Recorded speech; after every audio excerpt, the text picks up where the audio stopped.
మన TV news. ఆర్ఎండ్బి guest house లో ఎమ్మెల్యే జయనాగేశ్వరరెడ్డి మీడియా సమావేశం. ఎమ్మెల్యే సంచలనమైన వ్యాఖ్యలు. ఎమ్మిగ్నూరుకు ఎన్నో అభివృద్ధి వరాలు ప్రకటించిన ముఖ్యమంత్రి చంద్రబాబుకు కృతజ్ఞతలు తెలిపిన Emmiganur MLA doctor BV Jayanageswara Reddy.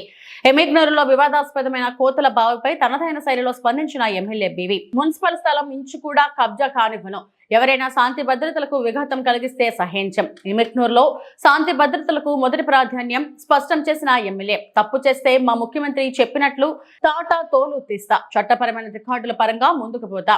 గుడి బడి నిర్మించాలంటే ఓ పద్ధతి ఉంటుంది. శాంతియుతంగా ఉన్న ఎమ్మిగ్నూరులో అల్లర్లు సృష్టించాలని చూస్తే చట్టపరమైన చర్యలకు సిద్ధంగా ఉండండి, హెచ్చరించిన MLA doctor BV Jayanageswara Reddy. Emmiganur Gonegandla circle దగ్గర వస్తే అభివృద్ధి చేసి దాన్ని శుభ్రం చేసి బ్రహ్మాండంగా లైట్లు పెట్టి సర్కిల్ బ్యూటిఫుల్గా తయారు చేసి బ్యూటిఫికేషన్ చేస్తే మైనారిటీల ముసుగులో ఒకరైనా మా పార్టీ ఆయన కావచ్చు, ఇంకొకరు కావచ్చు, వాళ్ళు వచ్చి ఏం చెప్తారు, అదేదో పేరు పెట్టాలని ఒక డ్రామా ఆడితే ఆ రోజు ఏం చెప్పాను నేను, గతంలో ఏముంటే అదే ఉంటుందని చెప్పాను.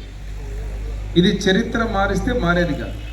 ఇక్కడ కూడా 70 ఏళ్ళుగా 60 ఏళ్ళుగా ఎవరైతే ఉంటున్నారో, ఏ బేస్ మీద ఉంటున్నారో వాళ్ళే ఉంటారు.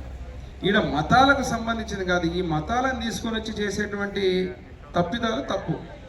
అది ఎవరి మతమైనా, ముస్లిం అయినా, హిందువైనా, క్రిస్టియన్ అయినా, అభివృద్ధికి సంబంధించినంత వరకు ఆ ప్రాంతంలో ఏముంది, ఏమి సంగతి. ఇంకోటి మున్సిపాలిటీకి సంబంధించింది అన్నప్పుడు దానికి ఒక రికార్డు ఉంటుంది.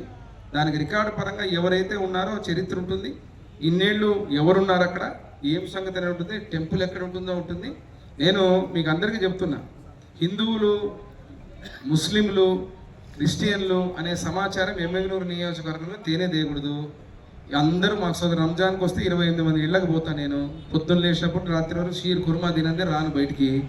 ఇక్కడ క్రిస్టియన్స్ కానీ ఇక్కడ ఉన్నటువంటి మనకి ఏదైతే క్రిస్మస్ రోజున బ్రహ్మాండమైనటువంటి వేడుకలు చేసుకుంటాం, అదే రకంగా ఉగాదికి కానీ, సంక్రాంతికి కానీ, వినాయక చవితి పండుగ కానీ అన్ని రకాలుగా ఏర్పాట్ల మీద మనం బ్రహ్మాండంగా ముందుకు పోతాం.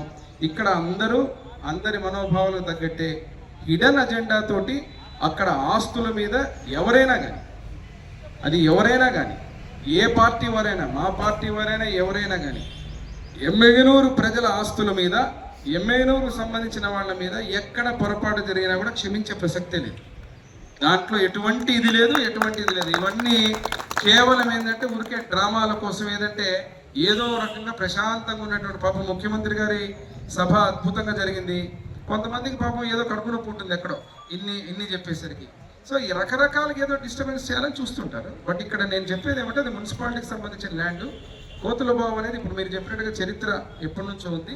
అది ఎవరైతే ఉన్నారో మున్సిపాలిటీకి సంబంధించినటువంటి మేము ఎక్కడికైనా కానీ మున్సిపాలిటీకి సంబంధించింది ఒక సెంటు కాదు కదా, ఒక ఇంచు కూడా వదిలిపెట్టము.